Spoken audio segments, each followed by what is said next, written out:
El trabajo anterior, que era un poco la relación con el gran vídeo de Duchamp, en este caso que es con la construcción de las Naciones Unidas, hace un poco, digamos, lo que busco es esa especie de cruce entre, digamos, residuos históricos con arquitectura, arte, que de alguna manera busco esos lugares de encuentro y fugas, sobre todo, ¿no? En el caso de las Naciones Unidas fue un proyecto que sobre todo estaba dirigido hacia, digamos, hacia esos encuentros arquitectónicos que hubo en el año 46, en el que el director Wallace fue el que construyó el Rockefeller Center, por supuesto a través de los Rockefeller, ¿no?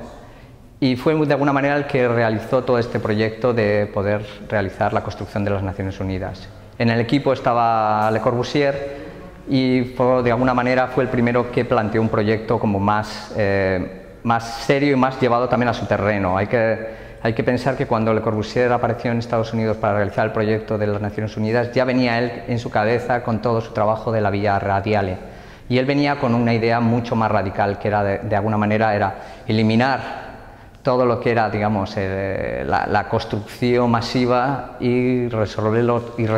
todo a través de una píldora que era, digamos, de un muro vertical y de cristal, que era pues el muro de las Naciones Unidas. Él planteó de alguna manera el proyecto en el año 46, no solamente a partir de esta idea de la Via Radiale, de la idea de descongestión y la idea de desocupación del espacio, sino que también lo planteaba como una especie de contra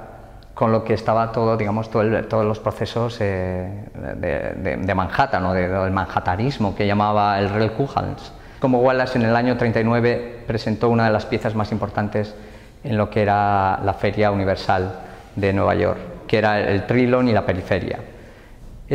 Hago esta referencia, el Trilon y la periferia, que era una obra muy vertical, una aguja y una bola, porque de alguna manera cuando Le Corbusier dejó el proyecto sin acabar, que por eso también me parecía interesante, porque era un proyecto inconcluso, que podíamos hacer referencia también a la obra que Duchamp había dejado también, esa obra inconclusa, y para mí era interesante volver a retomar esta especie de elementos como casi utópicos que se han quedado ahí y volver a revisarlos. Como en la incorporación de Wallace en el propio edificio, lo que hace, incorpora la cúpula. O sea, estos son como elementos que él de alguna manera iba desarrollando y que son parte casi de la conciencia, digamos, americana, ¿no? Que no solamente la cúpula aparece como un elemento de globalizar, pero sí aparece la cúpula como un elemento neoclásico y de poder, que aparecen en todas sus obras. El interés que para mí ha tenido no solamente arquitectónico por ese encuentro entre Wallace y Le Corbusier, sino también ha tenido a nivel de las obras de arte que el propio edificio contempla, como una puede ser la campana, que es uno de los elementos de la colección que lo cedió el pueblo japonés, construido con monedas de Japón, y forma parte del edificio, que eso también me ha permitido a mí realizar una obra que es la campana, la de Glory Hall, que de alguna manera hace esa referencia también a ese elemento entre lo sagrado y lo profano, ¿no? Y que forma parte también como elemento no solamente aquí en el caso de las Naciones Unidas, sino que parte también de la exposición, porque de la exposición lo que he hecho es, aunque parto de una animación que es la que más dura, que dura 20 minutos, todos los elementos de alguna manera que son referentes a las Naciones Unidas, como son, digamos, el propio edificio, un péndulo de Foucault, que es uno de los péndulos que tiene las Naciones Unidas, que está funcionando en el hall, pero que a la vez resulta muy metafórico, porque claro, habla un poco de la periferia y del centro, y también nos habla un poco de la idea de negociación que están constantemente realizando. También, por latitud, tenemos una aproximación al péndulo de Foucault. O sea, que de alguna manera el péndulo que va a haber aquí va a funcionar casi al mismo tiempo que el de Estados Unidos. Pero también esa idea del péndulo no solamente nos habla de esa idea metafórica, sino también nos habla del espacio y cómo de alguna manera toda la galería va a ir girando alrededor del péndulo. No es el péndulo el que se mueve, sino es el propio espacio que se va a ir girando alrededor de lo que es las Naciones Unidas, ¿no?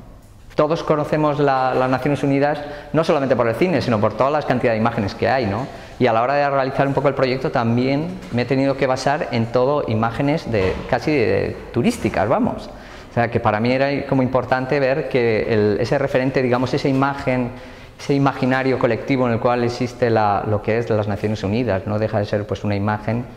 de lo que es el propio edificio, que también me resulta como a la hora de poder plantear un proyecto, pues también hago ese cruce, ¿no? A la hora de pensar en las Naciones Unidas y tomar los datos, claro, me encontré que no había planos, entonces tuve que tirar un poco de lo que eran las imágenes ya realizadas o ir a Google y ver pues los planos de arriba y empezar a hacer algunas relaciones próximas a lo que podía ser el edificio, ¿no? La animación, que es el proyecto, digamos, base de todo lo que de alguna manera recoge a los otros artefactos como es la maqueta o el péndulo o la campana, atiende también un poco digamos, a la relación de cómo se hizo esa construcción. Como comentaba antes, digamos, ese cruce en el que utilizo, digamos, los residuos históricos, pero también elementos obsoletos como puede ser ya ponerte a hacer una maqueta. Pero también la tecnología frente a digamos, a esa construcción me hacía también de alguna manera crear un tipo de nueva capa de cómo se podía hablar de, digamos, la animación como un lugar para mí es autónomo, aunque claro, siempre lo relacionamos con el vídeo, pero para mí es un lugar autónomo de empatía, digamos, crítica, ¿no? Y creo que es, sobre todo porque cuando te acercas a la animación siempre te acercas desde, digamos, casi desde tus inicios, como desde la infancia, pero esto te permite, digamos, ese aproximarse, nos permite poder crear una plataforma mucho más, digamos, crítica en este caso, ¿no? A la hora, o por lo menos, de crear un tipo de, digamos, de discurso que no te lo permitiría otro tipo de elementos, ¿no? Entonces, con la animación, que ha sido, pues está hecho en 3D, en programa Maya, lo que me ha permitido no solamente es incorporar todos los elementos que hemos estado hablando hasta ahora, sino que también pues el tema de la música, que es para mí muy importante, o sea, digamos el sonido, ¿no? Entonces, uno de los, digamos, elementos que he incorporado ha sido el discurso de Eleanor Roosevelt, digamos, el discurso que tuvo en las Naciones Unidas sobre la Declaración de los Derechos Humanos, y a través, con un músico electroacústico, lo que hemos hecho es construir un discurso y crear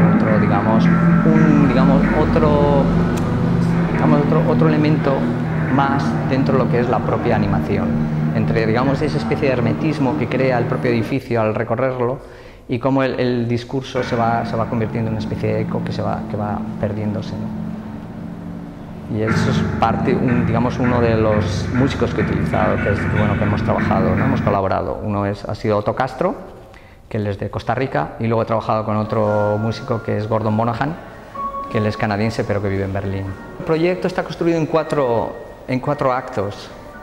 para también remarcar esa idea que habla de teatralidad urbanística, ¿no? O sea, en cada acto ocurren, digamos, una serie de acciones que de alguna manera unas se van entrelazando con las otras, pero por el propio proceso, ¿no? Porque realmente que podrían ser casi aisladas, pero bueno, que son de alguna manera entra esa parte poética de cómo se podría intervenir dentro del propio edificio, y una de esas intervenciones era cubrir el propio edificio con el grabado de Durero, que es de 1514, que habla un poco de la melancolía, ¿no? Y que de alguna manera dentro de ese propio grabado, o sea, aparecen todos los elementos simbólicos que estamos hablando, o sea, está el péndulo allí, está la campana, están todos los elementos.